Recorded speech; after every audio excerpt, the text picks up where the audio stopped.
Shalom à tous, bien-aimés frères et sœurs, grâce et paix sur vous au nom du Mashiach notre pardon. Bienvenue au sacerdoce du Nazir, la voix sainte. Je suis le Kohen Hanazi Nezeria, fils d'Israël biologique de la tribu de Lévi.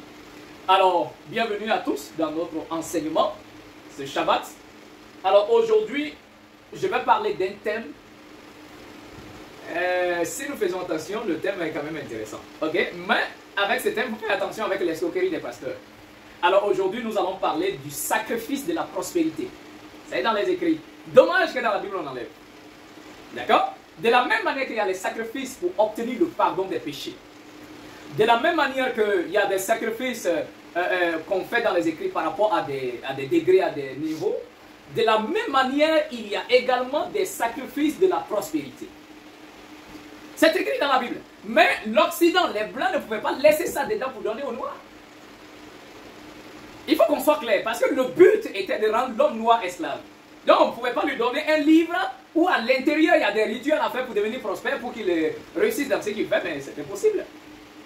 Aujourd'hui, les gens ont l'habitude de dire quand même que si la Bible contient, mais pouvait amener quelqu'un au paradis, pensez-vous que l'homme blanc allait donner ça à l'homme noir? Si la Bible peut amener quelqu'un au paradis, déjà pour aller dans leur pays, c'est tout un problème. D'accord?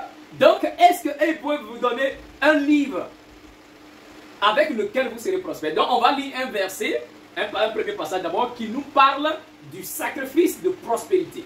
Mais vous allez voir que dans les écrits, le Seigneur donne des lois pour les holocaustes, ils ont laissé. Le Seigneur donne des lois pour les sacrifices de péché, ils ont laissé. Le Seigneur donne des lois par rapport à celui qui fait un vœu, ils ont laissé. Mais où le Seigneur donne les détails concernant le sacrifice de prospérité, on a enlevé. Pourquoi enlever? Donc on va lire Nombre, le chapitre 29, le verset 39. Quels sont les sacrifices que vous offrez à l'Éternel dans vos fêtes? Donc dans ce passage, le Seigneur donne les sacrifices à faire. Et après il dit, tels sont, il fait le résumé, tels sont les sacrifices que vous devez faire à l'Éternel, les sacrifices consumés par le feu. Oui. Outre vos holocaustes. Outre, c'est-à-dire en dehors de vos holocaustes. Vos offrandes, en dehors de vos offrandes, et vos libations, en dehors de vos libations, et vos sacrifices de prospérité, et vos sacrifices de quoi? De prospérité. En accomplissement d'un vœu, en accomplissement d'un vœu, ou en offrande volontaire. Ou en offrande volontaire. Donc le verset là précise qu'il y a le sacrifice de prospérité. Mais dans la plupart des Bibles, on enlève le mot prospérité, ils mettent le mot communion. Ou bien ils mettent le mot action de grâce. Bon, c'est pas totalement mensonge, mais il faut mettre le mot qu'il y ait. Et le mot en hébreu, c'est le mot shelem.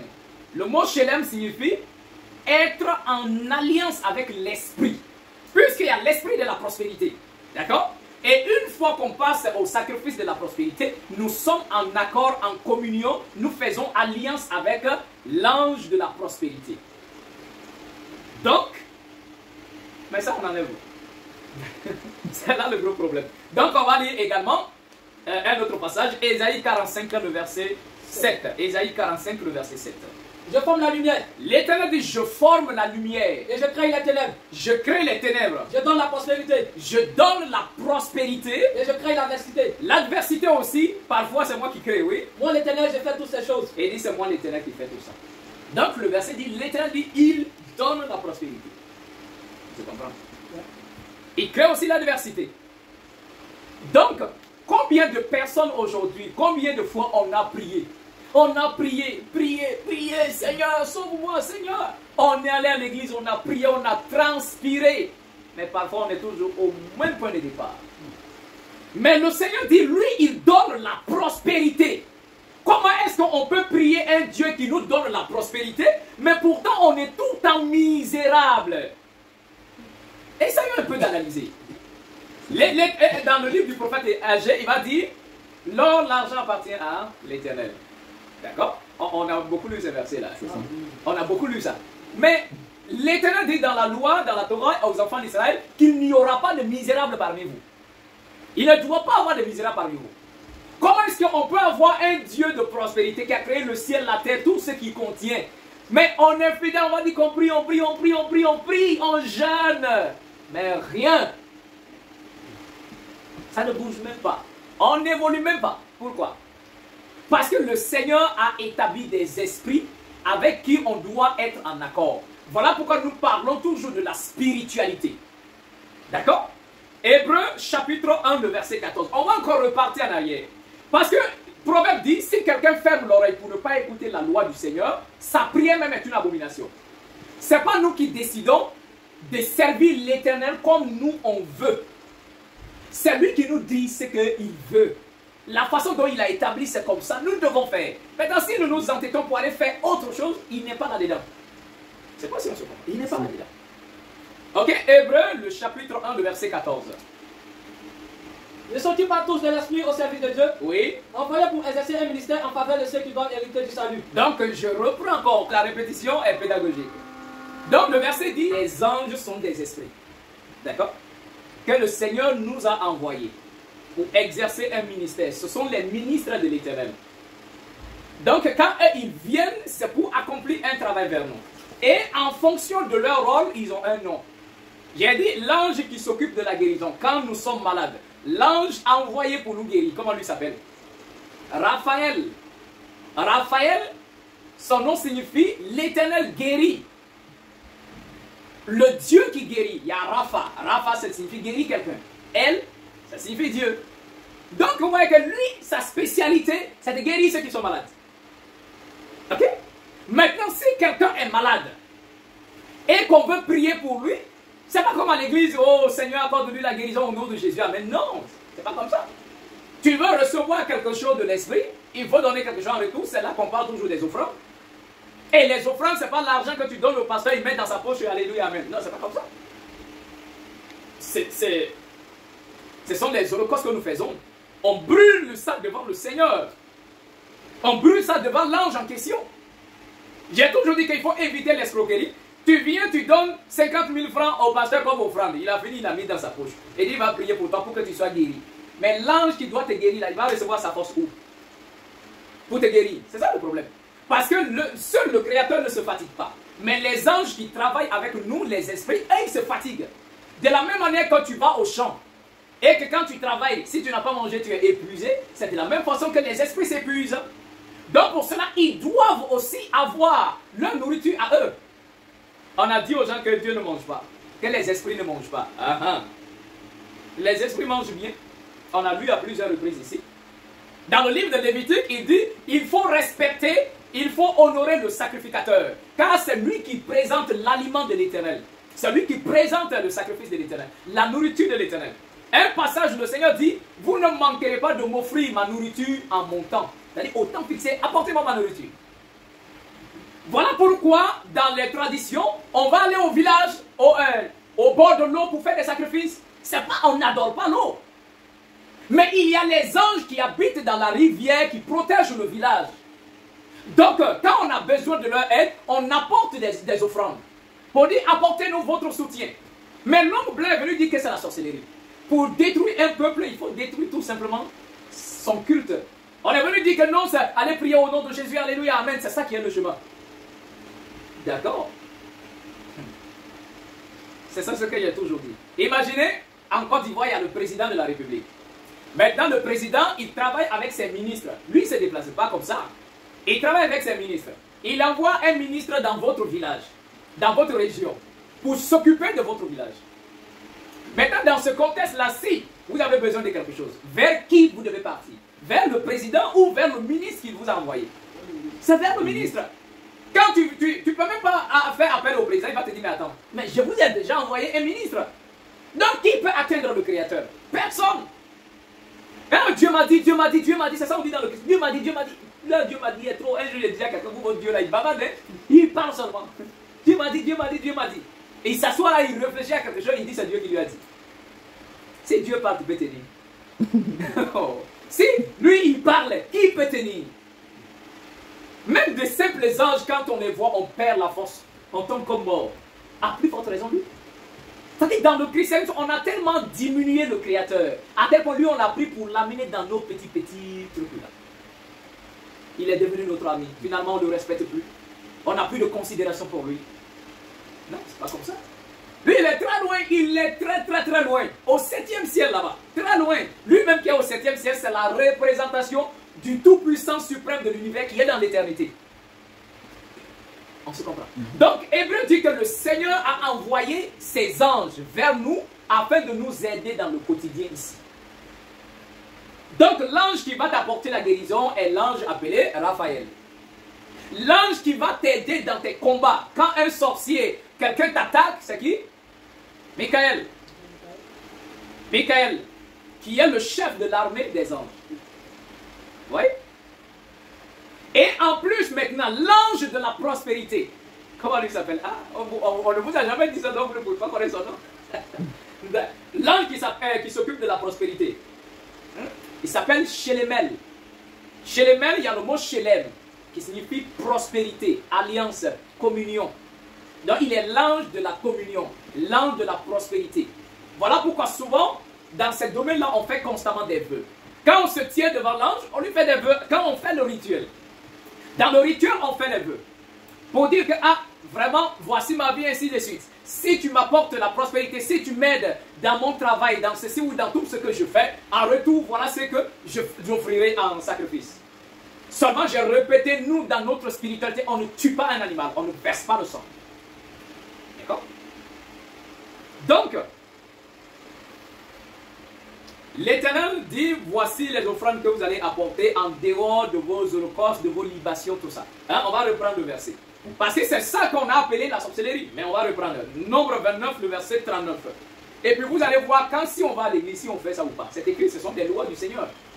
Ok? Nombre 29, verset 39. Oui. Quels sont les sacrifices que vous offrirez à l'Éternel? Donc, quels sont les sacrifices? C'est quoi d'abord le mot sacrifice? C'est quoi d'abord le mot sacrifice? Ce qu'on donne à un être qu'on considère comme sacré. D'accord? C'est-à-dire, on dit, l'être là, il est sacré. Il n'est pas comme les autres. Donc, je prends quelque chose, je l'offre. C'est ça un sacrifice. Un sacrifice, ce n'est pas seulement égorger un animal. Je peux sacrifier mon téléphone. Si je prends mon téléphone, le fait de l'offrir à un être que je considère comme saint, je viens de lui faire un sacrifice. Donc, sacré, sacré fils. Sacré fils. D'accord? Ok. Et tels sont les sacrifices. Maintenant, l'église, on l'a remplacé par quoi? Offrande, sacrifice d'argent. Alors on dit, fais un sacrifice à l'Éternel. Et ça, qu'est-ce qu'on attend? L'argent. C'est ça, on attend que tu envoies. Maintenant, pas forcément l'argent. Ok, on y va. Quels sont les sacrifices que vous offrirez à l'Éternel dans vos fêtes? Dans vos fêtes. Outre vos holocaustes. Outre vos holocaustes. Holocauste, c'est d'abord quoi? Le verset est clair. Et pas des holocaustes. L'holocauste, c'est le mot hola en hébreu, qui signifie faire monter. Dans les écrits, on ne prie jamais sans faire des holocaustes.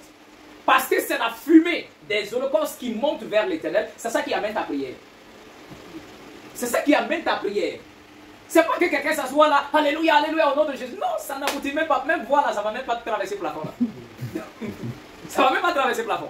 Le Seigneur dit, tu prends ce qu'il t'a demandé, et puis on envoie au prêtre, il a allumé le feu devant l'Éternel, il a placé les affaires là-dessus, pendant que c'est en train de brûler, et que la flamme, la fumée est en train de monter, le Seigneur est assis au ciel. Quand il sent l'odeur de tout ce qui est en train d'être brûlé, pendant que la fumée et l'odeur montent, la parole qui sort de ta bouche aussi, c'est comme le vent. La parole aussi, c'est le vent. D'accord? On a dans le son, mais ce qui sort de ta bouche, c'est le vent. Donc cela est associé à la fumée et à l'encens et ça monte. C'est le seul moyen que ta prière monte. Sans ça, ta prière ne monte jamais. Sans ça, la prière ne monte jamais. Voilà pourquoi le mot holocauste, c'est le mot hola, qui signifie faire monter quelque chose ou bien élever quelque chose. Si tu veux construire étage, je ne sais pas combien de degrés, et mets-toi en haut là-bas, crie. Sans holocauste, ça ne monte pas. Parce qu'il y a l'ange du feu. C'est lui-là qui amène la prière. Sans feu, ça ne fonctionne pas. Les enfants d'Israël devraient aller à la guerre. Donc ils disent au prophète, s'il te plaît, prie pour nous. Et le prophète rapidement a cherché un holocauste pour faire. Et il a prié pendant que la fumée montait. Le Seigneur exauce et ils ont eu la victoire. Quand on prie, c'est les anges qui amènent la prière. Il y a l'ange du feu, l'ange de terre, l'ange de l'air ou soit l'ange des eaux. Mais va t'arrêter tout à l'heure à la rivière, parle à l'eau. Le pasteur va te dire que c'est sorcellerie. Arrête-toi devant le feu, parle, il va te dire que c'est sorcellerie. Ok, donc le verset dit, c'est la Bible, hein? Je sais pas, on est dans la Bible là, d'accord? Donc le Seigneur dit, en outre vos holocaustes, c'est les holocaustes qui amènent la prière au ciel. Parce que c'est l'ange du feu, l'esprit du feu. Quand on parle, c'est lui qui enregistre et puis il amène ça.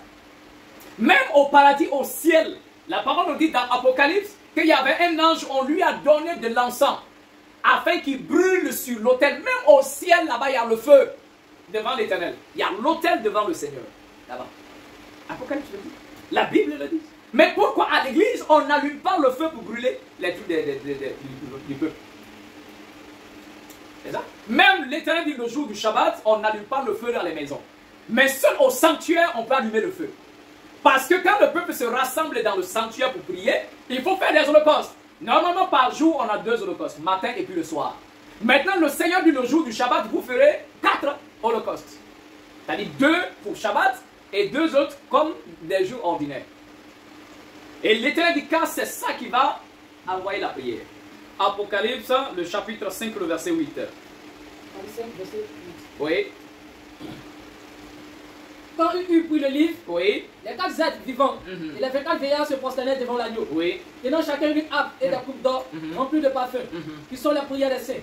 Donc le verset dit là qu'au ciel là-bas, les esprits ont de l'ascensoir dans leurs mains. Et c'est rempli de parfums. Et ces parfums-là, le verset dit, ces parfums-là, ce sont les prières. Ok? Apocalypse 8, le verset 4. Apocalypse 8, le verset 3 et 4, oui? Et un autre ange vint, et il s'était sur l'autel. Un autre ange est venu, il s'est tenu sur l'autel, oui? Ayant un ascenseur d'or. Il a un ascensoir d'or. On lui donna beaucoup de parfums. On lui a donné beaucoup de parfums, c'est-à-dire beaucoup d'encens, oui? Afin qu'il les offrit. Afin qu'il offre l'encens avec la prière de tous les saints. Avec les prières. Le mot avec signifie quoi? On dit de prendre l'encens, de l'offrir avec les prières. C'est-à-dire que tu prends l'encens et puis la prière associée ensemble et puis on offre. Donc on ne peut jamais offrir des prières sans de l'encens, sans allumer le feu. Ça n'existe pas. Mais je vous assure que si vous rentrez dans la maison d'un pasteur, au fond, il ne va même pas vous laisser voir ce qu'il fait en secret. Mais tout ce qu'on ne vous dit pas, c'est ce qu'ils font. Parce qu'on veut qu'ils veulent être riches et que les fidèles restent pauvres.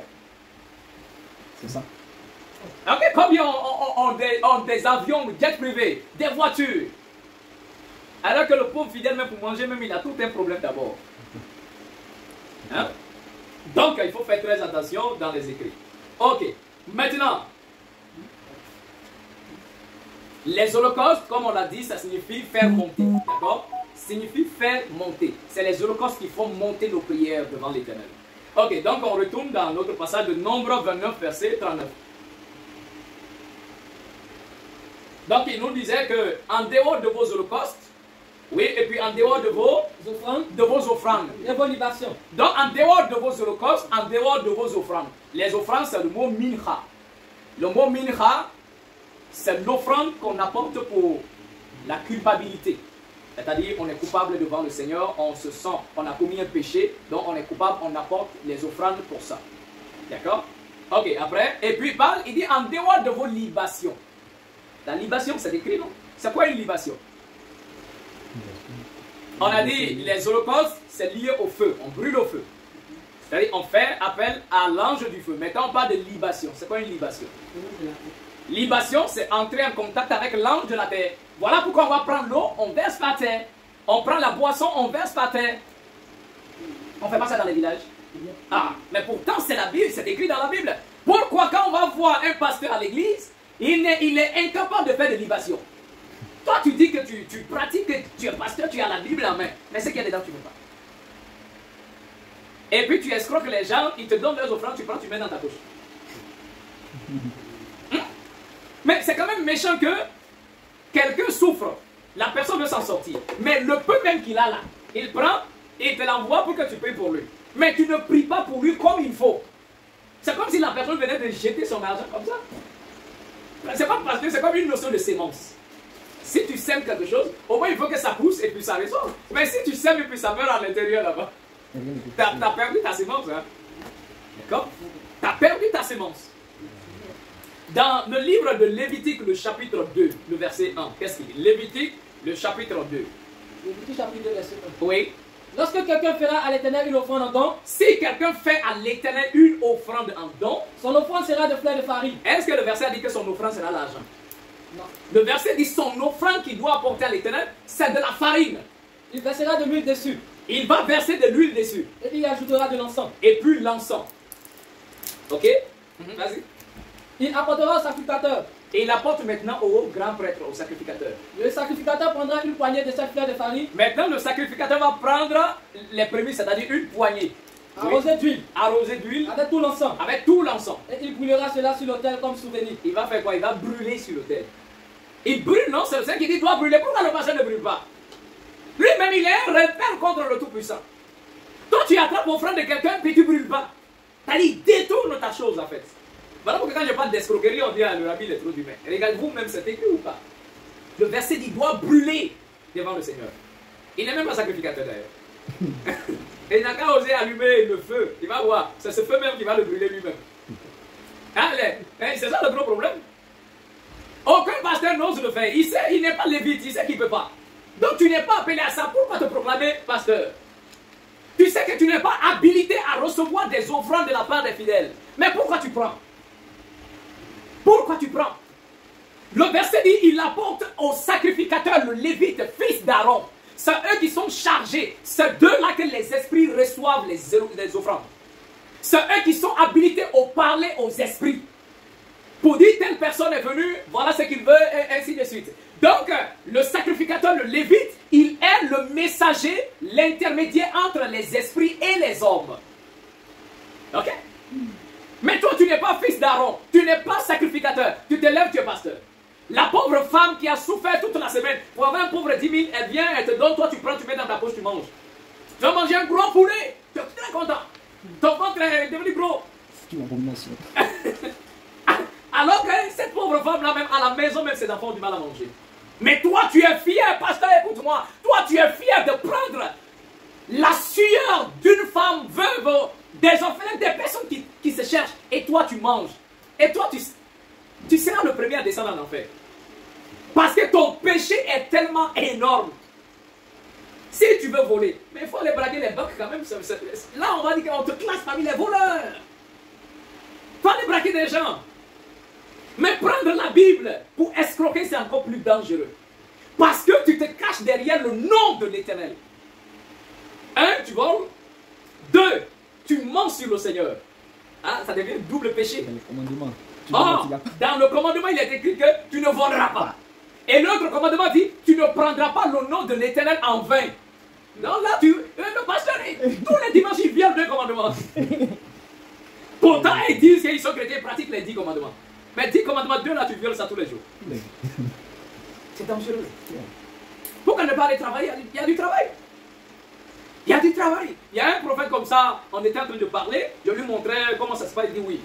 Prophète, ce que tu dis là, c'est vrai. Tout est vrai. Mais où moi je suis là? Je ne peux pas faire. Il dit, j'ai trop souffert pour arriver où je suis actuellement. Il dit, quand je suis venu à Bidjan, je dormais à la gare. Je me suis battu jusqu'à, j'ai commencé l'église un peu jusqu'à, et puis où je suis arrivé là. Ah, toi aussi. Non, ça là, je ne peux pas faire ça. Il est prêt même pour mourir pour la Il est prêt pour mourir. Il est prêt à escroquer. Mais parce que s'il va revenir à la foi, il va devenir un simple fidèle. Parce qu'il n'est pas habilité. Il n'est pas habilité. Même l'enseignement de la parole, ce n'est pas tout le monde qui enseigne. C'est ça. La parole là, c'est au sacrificateur. On va lire ça. Malachie. Ouais. Parce que le Seigneur fonctionne avec les alliances. Si le Seigneur n'a pas fait alliance avec toi, ne va pas là-bas. Il y avait, on transportait l'arche de l'alliance. Les Lévites transportaient. Et puis un coup, ce chariot-là est monté sur une pierre dont l'arche a penché.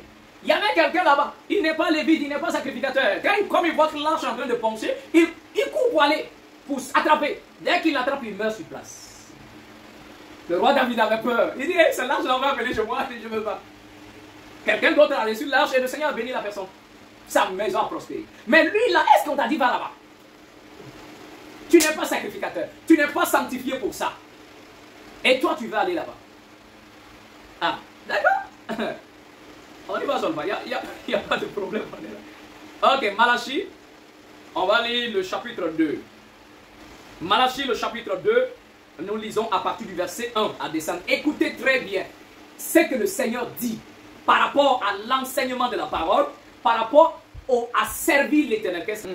Vous saurez alors que je vous ai adressé cet ordre, afin que mon alliance avec Lévi subsiste. Afin que mon alliance avec Lévi subsiste, c'est-à-dire la tribu de Lévi.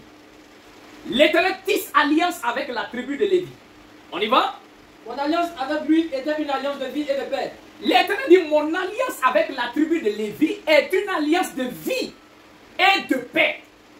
C'est-à-dire, quand le Lévite prie pour toi selon la volonté de l'Éternel, l'alliance qui est entre lui et l'Éternel est une alliance de vie. Maintenant, dites-moi dans quel verset où l'Éternel dit qu'il a fait alliance avec ces pasteurs escrocs-là. Où? Parce que si tu t'en vas vers... Tu dis, ok, on a l'habitude de dire mon père spirituel. Prouve-moi que ton père spirituel là est en lien même avec le Seigneur. Celui que le pasteur que tu dis c'est ton père spirituel là. D'accord. Il est en alliance avec qui? Avec l'Éternel. Si c'est avec l'Éternel, c'est écrit où? Où le Seigneur l'a consacré. C'est trop facile que je me lève là, je suis pasteur. Ouais, il est allé s'asseoir quelque part dans un centre là, on a mis des pourritures dans son cerveau. Il est sorti, je suis pasteur. Il a fait la théologie. On ne se lève pas. Enseigner la parole du Seigneur, c'est un héritage. Ça se transmet par le sang. On ne va pas s'asseoir quelque part pour apprendre On n'apprend pas à servir l'Éternel. On est avec, parce qu'il a déjà fait une alliance avec une tribu. Donc, continuons le verset. Ce que je lui accordais pour qu'il me craignît. Et il a eu pour moi de la crainte, il attendait devant mon nom. Oui. La loi de la vérité était dans sa bouche. La loi de la vérité était dans sa bouche. Et l'iniquité ne s'est point trouvée sur ses lèvres. L'iniquité, le péché ne s'est point trouvé sur les lèvres du Lévite. L'Éternel dit, premièrement, la loi de la vérité est dans sa bouche. Le Lévite, le sacrificateur, le fils d'Aaron. La loi de la vérité est dans sa bouche. Ça c'est un. L'iniquité ne se trouve pas sur ses lèvres. Ça fait deux. On y va? Il a marché avec moi dans la paix et dans la droiture. Il a marché avec moi dans la paix et dans la droiture. Il a détourné du mal beaucoup d'hommes. Il a détourné beaucoup d'hommes. C'est-à-dire il a sauvé beaucoup de personnes par son enseignement. Parce que l'Éternel dit, je suis en lien, en relation, en alliance avec lui. On y va? Car les lèvres du sacrificateur doivent garder la science. C'est les lèvres du sacrificateur qui gardent la science, la connaissance. Tu vas avoir la connaissance, tu vas avoir la parole de vérité. C'est dans la bouche du sacrificateur. Parce que c'est une alliance du sang qui est là. Ok, si tu veux le mensonge, va demander au pasteur. Là, il va te mentir. Il va bien te mentir pour te garder. Et tu vas penser que c'est la vérité. On y va. Car les lèvres du sacrificateur doivent garder la science. Oui. Et c'est à sa bouche qu'on demande la loi. À qui on demande la loi? Au sacrificateur. Et il dit c'est dans la bouche du sacrificateur qu'on demande la loi. On y va? Parce qu'il est envoyé de l'Éternel des armées. Parce que lui, il est envoyé de l'Éternel. D'autres versets disent, il est le messager de l'Éternel. Souvent quand il se lève là, on dit, le Seigneur a donné 5 ministères, il a donné d'autres, les pasteurs, les prophètes, tout. Mais allez-y lire, les pasteurs, les prophètes, là, ils sont de quelle tribu? Ils sont de quelle tribu? Quand on dit, il a donné certains comme des pasteurs, d'autres comme les prophètes, d'autres comme les apôtres, tout ça. Allez-y. Est-ce qu'il y avait même un païen parmi les 12 apôtres? Tous les 12 apôtres étaient tous des juifs. Et dans l'épée justicière, la parole dit que le Christ a établi les Lévites dans son sacerdoce. Ok? Alors, je vais lire l'épée justicière rapidement. Et puis, on va voir ce qu'il en est. Et puis, on va voir ce qu'eux, ils ont dit là. Voilà. Comme on le dit, nous sommes à l'heure où toute la vérité doit sortir. D'accord? Rien ne restera comme ça. Ok. Alors, quand le Christ s'en va, qu'est-ce qui est écrit ici? L'épée justicière, le chapitre 1139. La parole dit, dans ce passage, on voit que Judas a trahi le Christ, d'accord? Et puis on doit le remplacer. Donc le verset dit, les apôtres vont se mettre là à prier. On dit, les apôtres reçurent des bâtons pour guider leurs pas dans la voie de la vérité, ainsi que des couronnes de gloire. Les apôtres que le Christ a établis là, premièrement, on les donne des bâtons.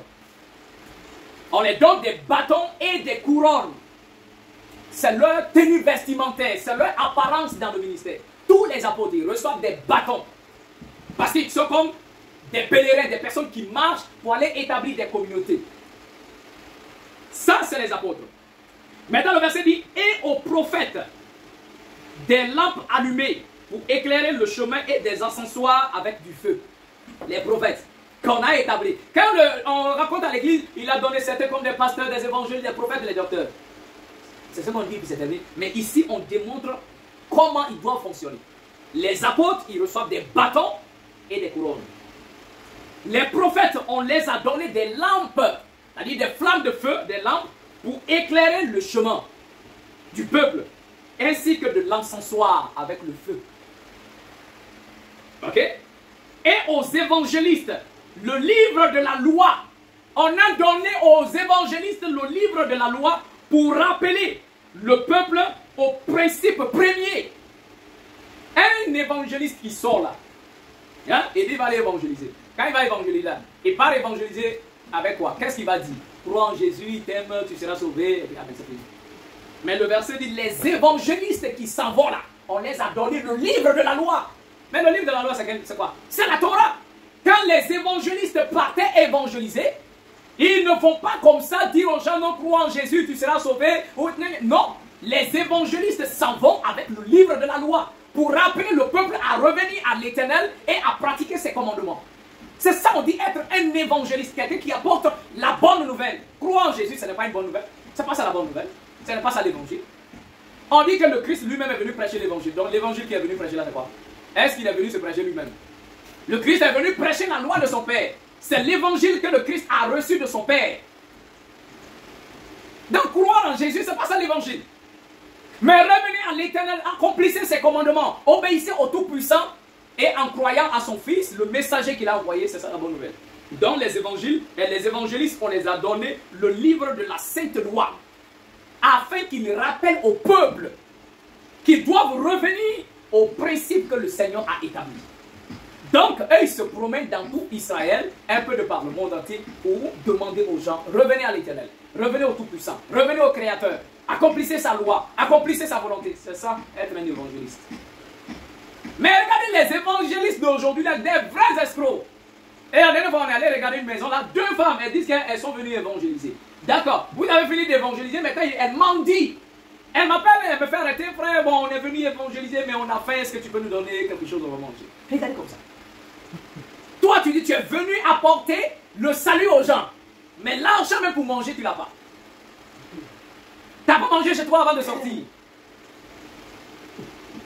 Et tu viens évangéliser et pour retourner chez toi, soit tu demandes transport aux gens dans la rue, ou soit tu demandes de l'argent pour manger. Mais c'est quelle image vous présentez aux gens déjà? Eh, imagine, maintenant moi, je peux croire à ton truc là même là, à ton Dieu même que tu viens prêcher là. Si lui il t'envoie en mission, il ne peut pas te donner à manger. Si ton Dieu là, ton Jésus là t'envoie en mission, va prêcher ma parole. Tu as fini de prêcher et tu as faim. Et lui il est incapable de te donner à manger. Il est incapable de te donner le transport. Mais c'est que c'est un faux que tu es venu prêcher. Regardez. Donc les évangélistes ont reçu le livre de la loi, de la sainte loi du Seigneur pour rappeler au peuple qu'ils doivent revenir au principe premier. Quand on dit premier principe, c'est qu'il veut dire que le peuple s'était détourné de la loi. Ils sont rentrés dans d'autres principes. Donc on les fait appel pour qu'ils reviennent au principe de l'Éternel. Comme Jérémie le dit, il dit placez-vous sur les chemins, regardez, renseignez-vous, demandez quels sont les anciens sentiers. Renseignez-vous et marchez là-bas et c'est là que vous trouverez le repos de vos âmes. Le repos de l'âme ne se trouve pas dans les bêtises que les pasteurs enseignent là. Le repos de l'âme, entrer au paradis là, ça n'a... Ah Seigneur. Et puis on continue. Le verset dit au berger, il reçut une coupe et le plat pour nourrir et nourrir le troupeau. Dans les bergers, ceux qu'on les a établis, les bergers, c'est ça qu'on a traduit en français par pasteur. D'accord? Et dit, ces bergers, ils ont reçu des coupes et des plats afin qu'ils puissent nourrir le peuple. Donc un vrai pasteur, c'est celui-là qui nourrit le peuple. Capable même d'enlever 50 000 dans sa poche, donner à un fidèle qui souffre. Le vrai pasteur, c'est celui qui donne à manger. Le vrai pasteur, c'est celui qui voit son fidèle en train de souffrir. Il peut enlever un sac de riz et lui donner. Mais aujourd'hui, c'est les pasteurs qui sont en train de s'enrichir sur le dos des fidèles. Les fidèles souffrent davantage et ils les escroquent. Vous voyez un peu? Ils les escroquent davantage. Le verset est clair. Donc eux, les bergers ont reçu des coupes. Ils ont reçu des plats pour nourrir le peuple. C'est ça un berger. Un berger, c'est celui qui protège son troupeau. C'est celui qui nourrit son troupeau. C'est celui qui prend soin de son troupeau. Et puis on continue.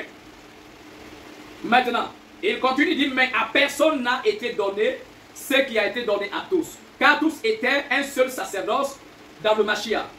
Voilà. Et le maître, le grand sacrificateur du temple de l'Éternel, en donnant aux diacres des paniers pour qu'ils puissent transporter les choses nécessaires au culte.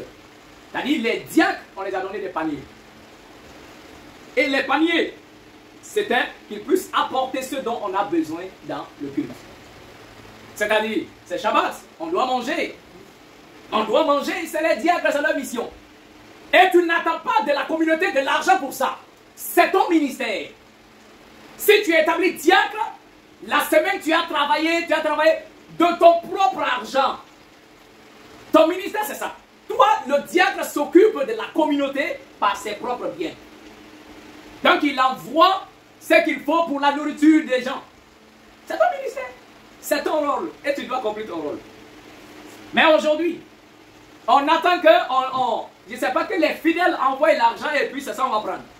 Non, ça ne marche pas comme ça. Ok? Donc, les diacres ont reçu des paniers pour transporter ce qui est nécessaire pour le culte. Et il y en avait environ 120 que Pierre présidait. Donc, il les disciples 120 personnes. Et il dit, démontrant l'amour et la bonté de l'Éternel à l'égard de leurs frères, c'est ce qu'on a établi, ils apportaient de l'amour et la bonté de l'Éternel à leurs frères et sœurs. Mais aujourd'hui, dans les communautés, ceux qui sont riches, c'est ceux qui sont bien reçus. C'est ceux-là qui sont bien reçus. C'est ceux-là qu'on considère. Hein, toi-même, tu rentres dans une église, quand tu rentres même là, toi-même, qui va te dire de revenir encore demain? Tu cherches une église de pauvres où tu vas partir. Il ne faut pas te faire humilier pour rien.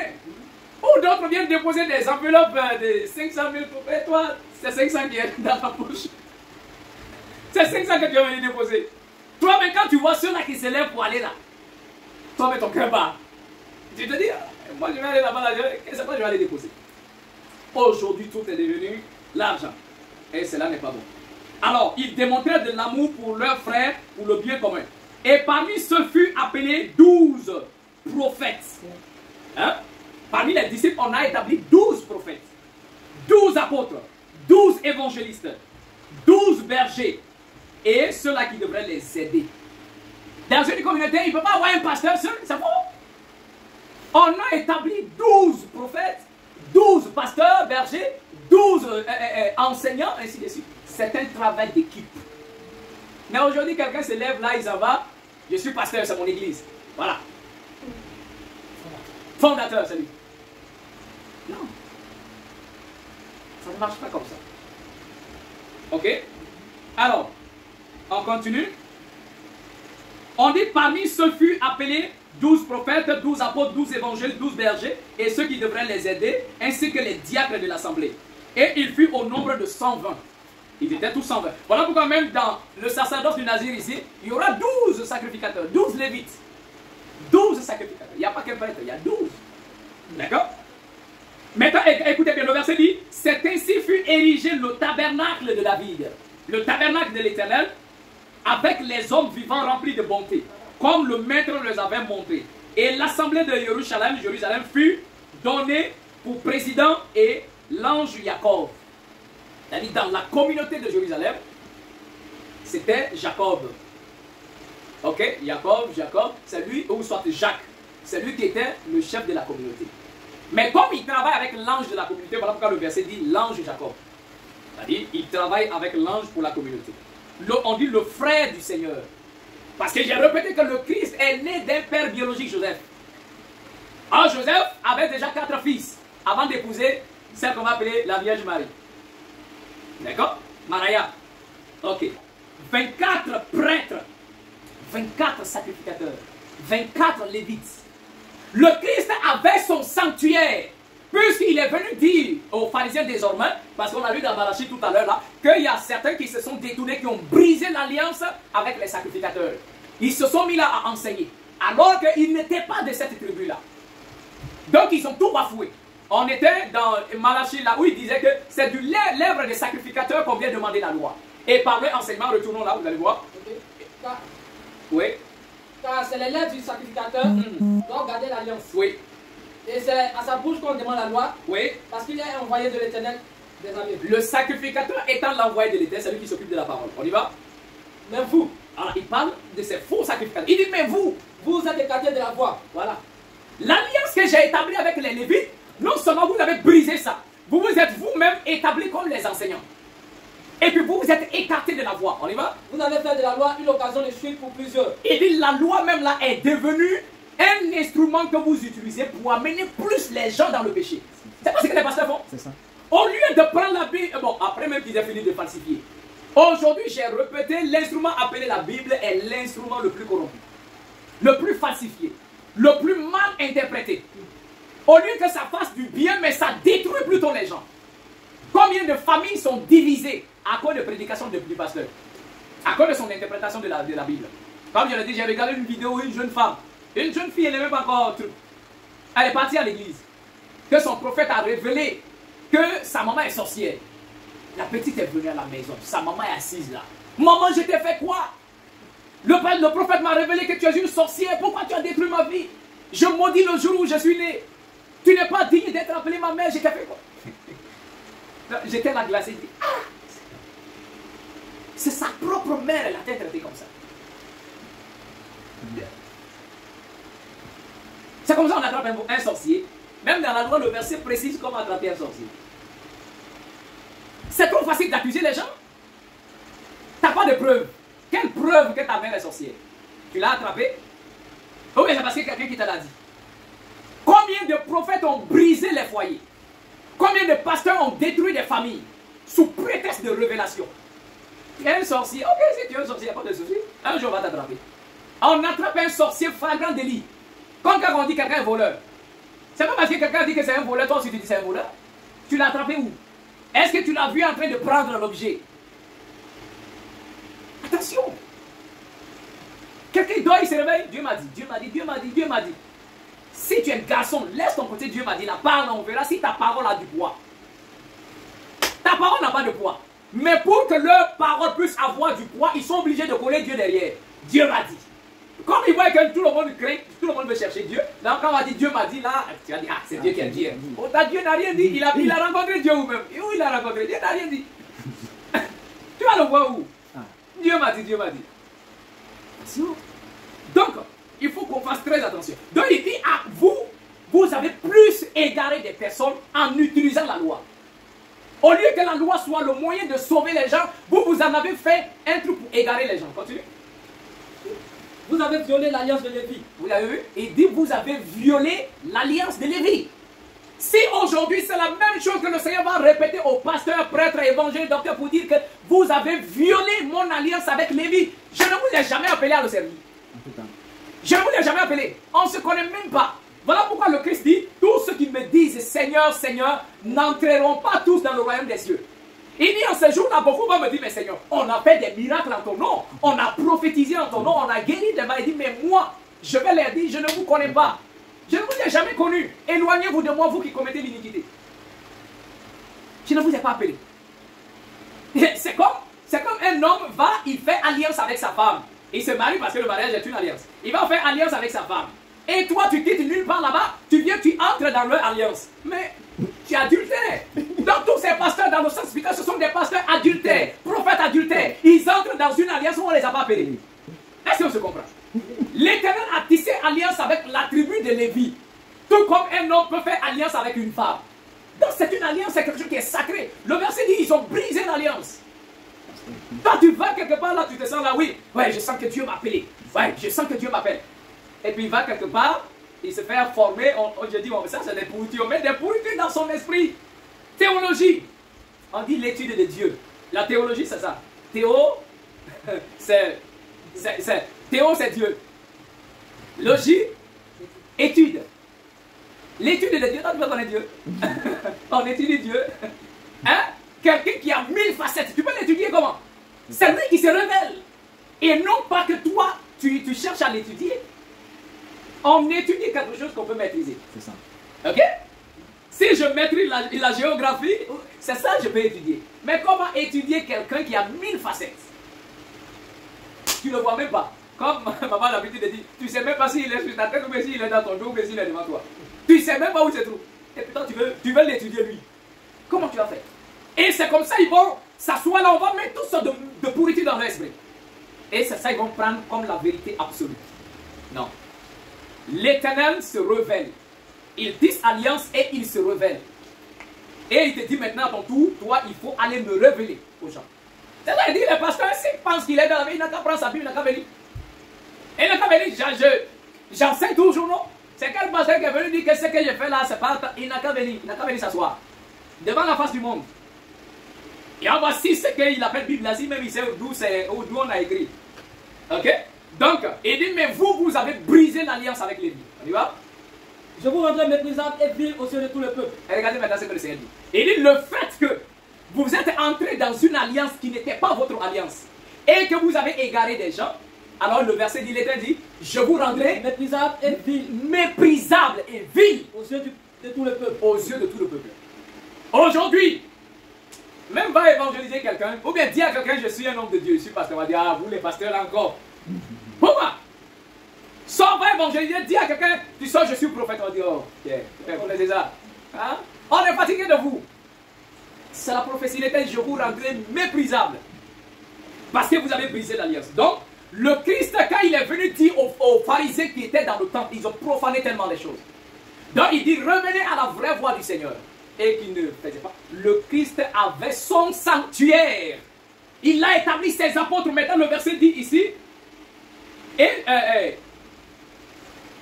maintenant le verset dit, et sous lui, 24 prêtres dans la quadruple du ministère. Il avait 24 sacrificateurs. Ok, 24. 24, 12, 12.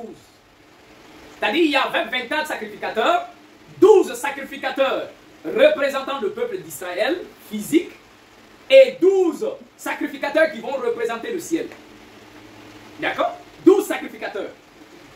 Ainsi que les assistants et les diacres.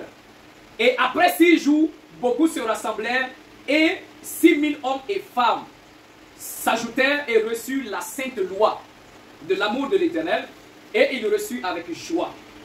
Et comme ils se rassemblaient le jour du Shabbat, hein, le verset clair, les apôtres, ils se rassemblaient le jour du Shabbat. Mais pourquoi les pasteurs l'ont remplacé par dimanche? L'Éternel dit Shabbat, le 7e jour, samedi, et vous vous remplacez par le dimanche. Quelle rébellion! Ils ont aussi des rebelles comme ça, face à son Créateur. Vous dites que vous voulez l'adorer. Lui vous dit, rassemblez le samedi. Et vous vous remplacez par le dimanche. Alors dit le jour du Shabbat, il offrait de saintes oblations. Ok? Il offrait de saintes oblations. Ce sont les holocaustes. Les fruits de ce qu'il brûlait. Et maintenant le verset dit, il manquait Maria de Magdala et Maria, mère du Mashiach. C'est-à-dire qu'ils se sont rassemblés. Marie-Madeleine n'était pas là. La mère même du Christ n'était pas là. Et ils cherchaient, mais ne les trouvaient pas. Et quelqu'un d'entre eux dit, assurément le Seigneur les a enlevés. Et ils furent tous remplis de crainte, chantèrent des louanges. Ainsi ils partaient prêcher la bonne nouvelle du Mashiach. Et tous moururent dans leur ministère à l'exemple du Christ. Mais aujourd'hui quelqu'un se réveille, je suis pasteur. Et aujourd'hui ce qui est la vraie parole, on appelle ça aujourd'hui la sorcellerie. Alors on va aller, retournons dans le livre de Exode, le chapitre 20. Exode chapitre 20, le verset 24. Exode chapitre 20, verset 24. Oui. Tu m'élèveras un autel de terre. Tu m'élèveras un autel de terre. Sur lequel tu offriras des holocaustes et des sacrifices d'action de grâce. Et dit, tu m'élèveras un autel de terre. On a parlé de ça un peu la nuit. Un autel de terre.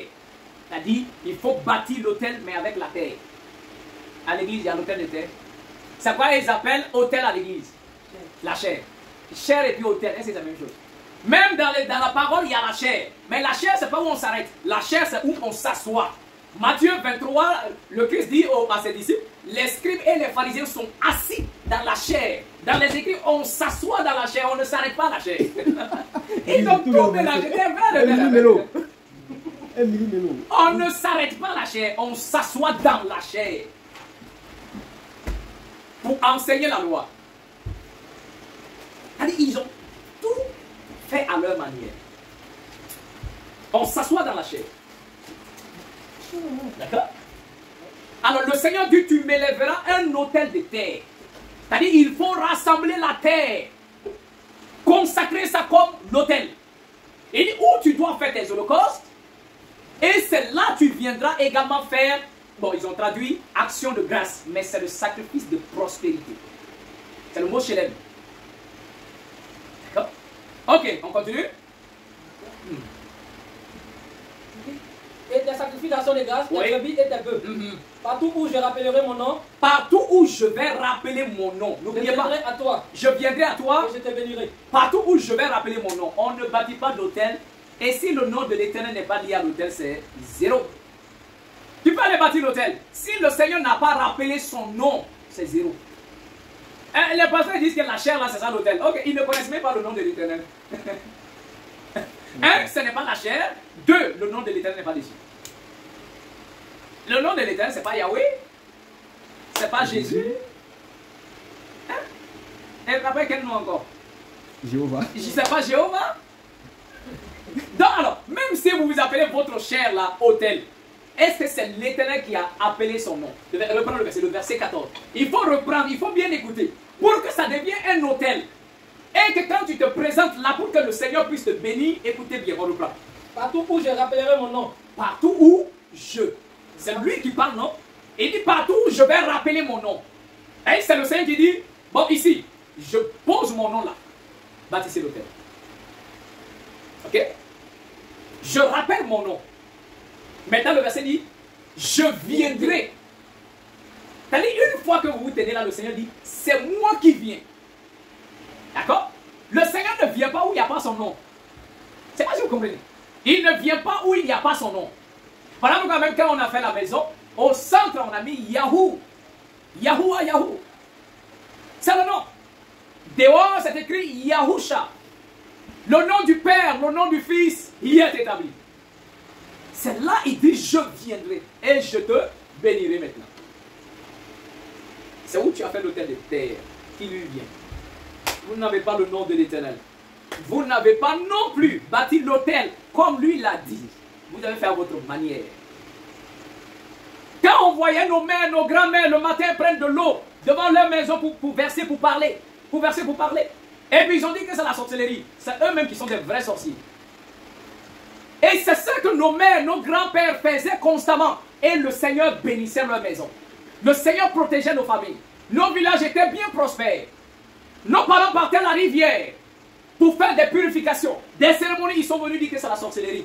C'est vous qui avez mis sorcellerie là-bas. Hein? Pasteur, le verset dit, on bâtit l'autel de pierre, de terre. Est-ce qu'on se comprend? On y va, continue. Verset 25 maintenant. verset 25. Oui. Si tu m'élèves un autel de pierre, Si tu m'élèves un autel de pierre, tu ne le bâtiras point en pierre taillée. il ne faut pas tailler la pierre. Car en passant ton ciseau sur la pierre, tu la profanerais. Donc le Seigneur dit aussi, on fait l'autel en pierre. On rassemble beaucoup de pierres comme ça. Et puis c'est là, on consacre à l'Éternel pour venir faire des prières. Nos parents ne faisaient pas ça au village.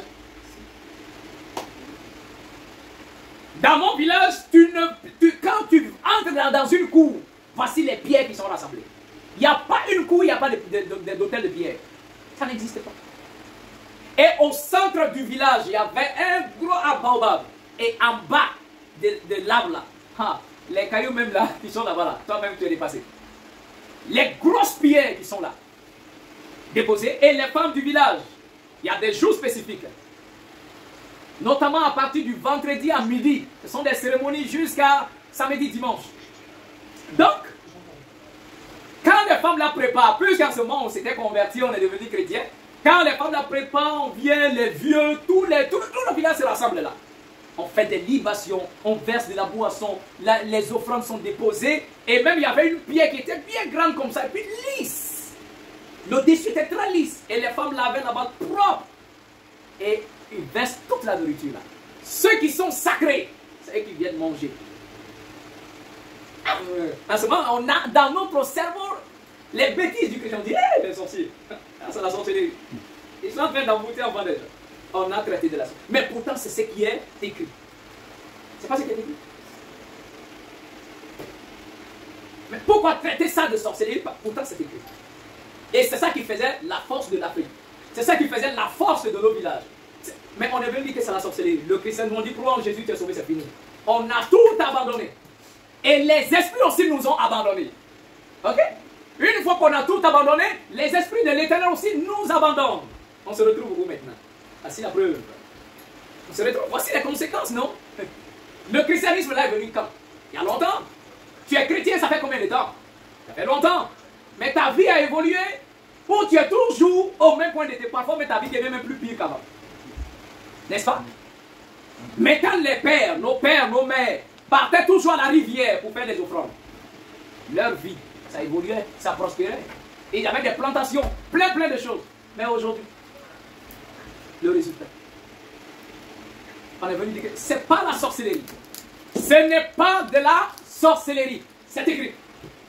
Maintenant, on termine par le verset de toujours Exode, le chapitre 27.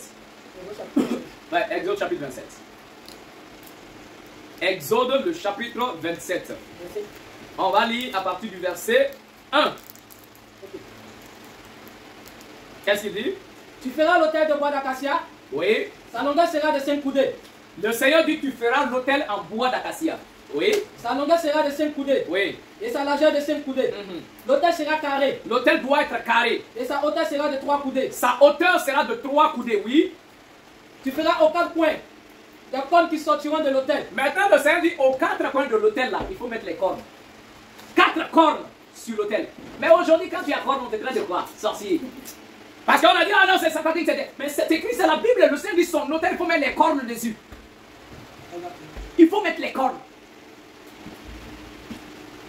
Et il ne sait pas c'était qui un jour là, il disait, mais de toute façon il y a corne chez toi là, est-ce qu'un pasteur peut rentrer? Il ne faut même pas y avoir même pied de ma porte. Il va dans des puits tout le coin, il est trop sale. Il ne faut même pas qu'il fasse erreur de s'approcher un jour. Ok? Parce qu'il va rendre un puits tout le coin. Les cornes représentent la puissance et la demeure des esprits. Maintenant, au ciel, au paradis, l'autel du Seigneur a des cornes. Ok? On va terminer par là. Je répète toujours ça pour qu'on puisse comprendre. Apocalypse, le chapitre 9, le verset 13. Le 6e ange sonna de la trompette. Et j'entendis une voix venant des 4 cornes de l'autel d'or qui est devant Dieu. Et il dit, au ciel, le Seigneur assis sur le trône là-bas. On dit devant lui, il y a l'autel. Mais dans la Bible dit, il a entendu une voix qui sortait des cornes. Corne fait quoi au ciel là-bas? Puisqu'on dit où il y a corne, c'est que c'est un monde de sorciers. C'est que ça. Mais au ciel, corne fait quoi là-bas sur l'autel? Et en plus devant Dieu. Si la corne est associée au diable, c'est que l'Éternel même est diable. C'est que lui-même il est diable parce que devant lui il y a les cornes. Maintenant le Christ lui-même, le Mashiach, on représente le Christ dans le ciel. On dit il a 7 cornes sur sa tête. 7 cornes sur la tête. Apocalypse, le chapitre 5, le verset 6. Voilà, écoutez bien, hein, ici on représente le Christ dans le ciel. Le pasteur dit, bon, il dit, prie le Christ, il croit au Christ. Alléluia, le Christ, oh Christ, notre Seigneur, notre Sauveur. On dit, et je vis au milieu du trône. Je vis au milieu du trône. Et des 4 êtres vivants. Des 4 êtres vivants. Au milieu des vieillards. Oui. Un agneau qui était là comme immolé. Et il a vu un agneau qui était là comme immolé. C'est pas avec 7 cornes. L'agneau avait 7 cornes. Et 7 yeux. 7 yeux. Qui sont les 7 esprits de Dieu envoyés par toute la terre. Le verset dit, il a vu l'agneau, le Christ. Il a combien de cornes sur sa tête? 7. Et sur les cornes, il y a les yeux dessus. Est-ce que vous comprenez un peu? Vous voyez, cornes et puis il y a œil dessus. Et il y a les yeux dessus. Maintenant, les cornes là et les yeux là, les 7 cornes et les 7, représentent les 7 esprits de l'Éternel qui viennent sur toute la terre. Donc le Christ travaille avec les 7 esprits de l'Éternel. Et c'est ce qui est symbolisé dans le ciel par l'agneau qui a 7 cornes sur sa tête. C'est ça nous notre... Ils ont dit que masque c'est la sorcellerie, mais ça c'est ça nous notre masque. Tête de l'agneau avec 7 cornes dessus. Voilà. Dans nos cérémonies on charge ça. Vous voyez un peu le problème? On avait parlé également de parler avec ses ancêtres. Qu'est-ce qu'ils ont dit? Que c'est satanique, non? C'est diabolique, c'est ça? Ok. Matthieu le chapitre 17, verset 1. 6 jours après, oui, Le Christ prit avec lui Pierre, Le Christ va prendre Pierre, Jacques Jacques, et Jean, Jean, les trois. son frère, et il a conduit à l'écart sur une haute montagne. Il les a pris les trois là. Il avait beaucoup de disciples, hein, mais il a pris trois seulement. Ces trois là sont plus initiés que les autres. Donc il les amène sur la montagne. Vous voyez qu'est-ce que le verset dit? Il fut transfiguré devant eux. Son aspect a changé. Son visage resplendu comme le soleil. Oui, Et ses vêtements devenaient blancs comme la lumière. oui. Et voici, Voici, Moïse et Élie leur apparurent, Moïse et Élie leur apparurent, s'entretenant avec lui.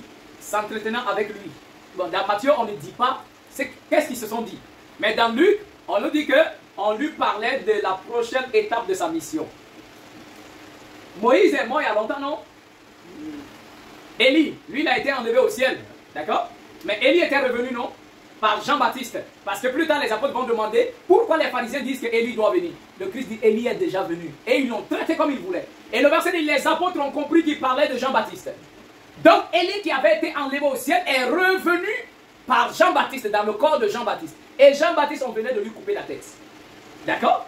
Et quelques jours après, c'est là que le Christ voit Moïse et puis Élie, Jean-Baptiste là, qui reviennent vers lui. Ce sont des morts ou ils sont vivants? Ils sont morts ou ils sont vivants? Alors, Élie, tout ça, ce ne sont pas les ancêtres du Christ. Le Christ parle avec ses ancêtres, non? Et nous, on dit qu'il ne faut pas parler avec tes ancêtres, qu'il ne faut pas parler avec ta grand-mère qui est partie, il ne faut pas parler avec ton grand-père qui est mort.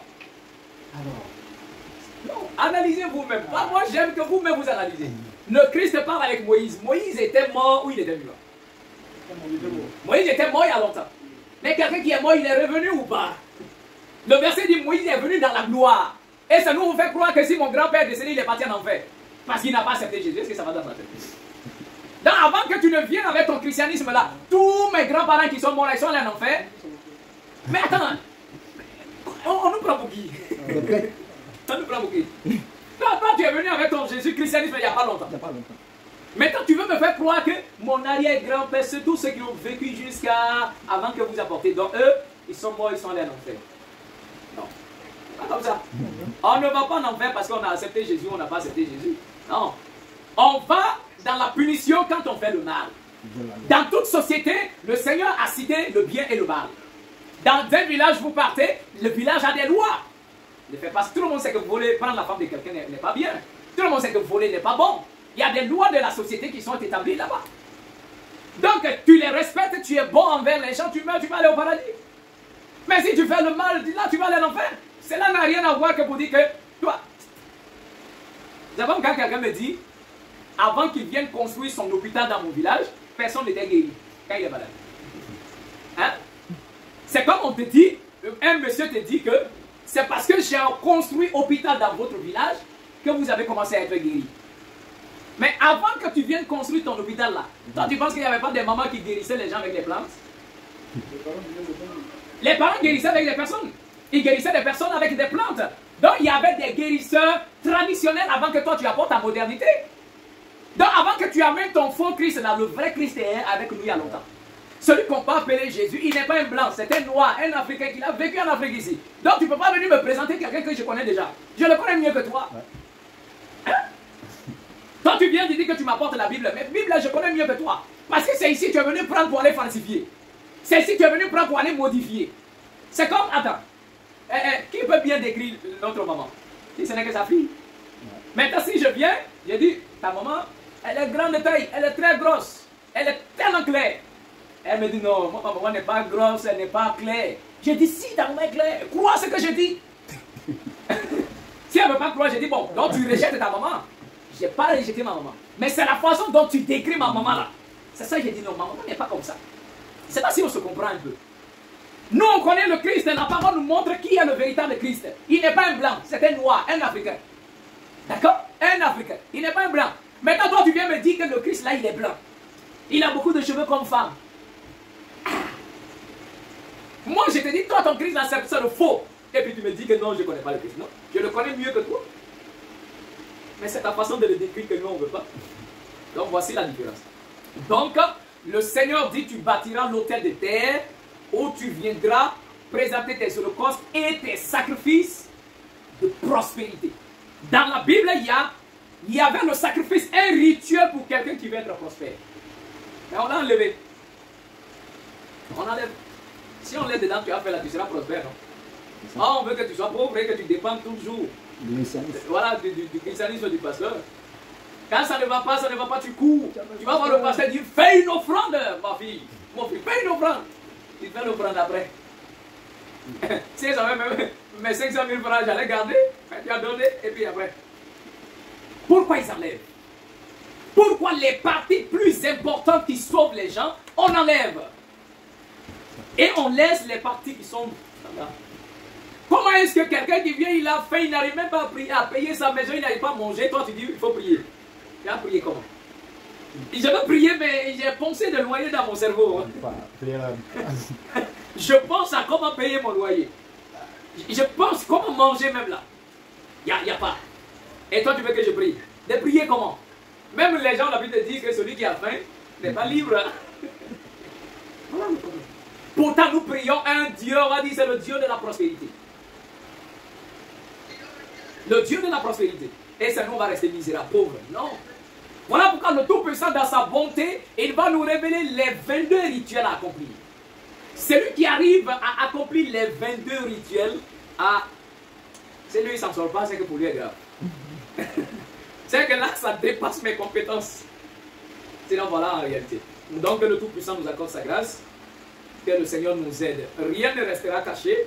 À la fin des temps, le Seigneur va remettre tout en ordre. Le seul travail qu'il nous reste à faire est de renettoyer notre cerveau. Parce qu'on était dans la bonne voie. Mais les Blancs, les Occidentaux, le christianisme est venu nous dire que non, ce n'est pas le chemin. On est sorti là pour aller même entrer même dans la vraie brousse là. Et on est perdu dans la brousse. Maintenant, qu'est-ce qu'il faut? Il faut te chercher, ressortir de cette brousse où on t'a amené là pour pouvoir prendre le bon chemin. Donc voici l'activité, le travail qui nous est donné aujourd'hui. Mais aujourd'hui, quand les gens viennent à l'Éternel et commencent à pratiquer, c'est eux qu'on les traite de tous les noms. On dit, oh, il s'est égaré, il est devenu sorcier, il est devenu tant. Acceptez d'être les vrais sorciers. Acceptez. Si vous êtes des sorciers, c'est que l'Éternel, votre Père, lui-même, il est le chef de tous les sorciers. Donc acceptez. Hein? Si c'est ça là qui est sorcier, je suis fier d'être un sorcier. C'est ça. Nous deux qui est sorcier, toi tu manges la viande jusqu'à tu verses le sang, tu manges. Tu manges ton frère animal. Moi je ne tue pas, je ne verse pas le sang et tu dis que moi je suis sorcier. Donc on doit faire très attention. Donc que le Seigneur nous accorde sa grâce, on va s'arrêter là.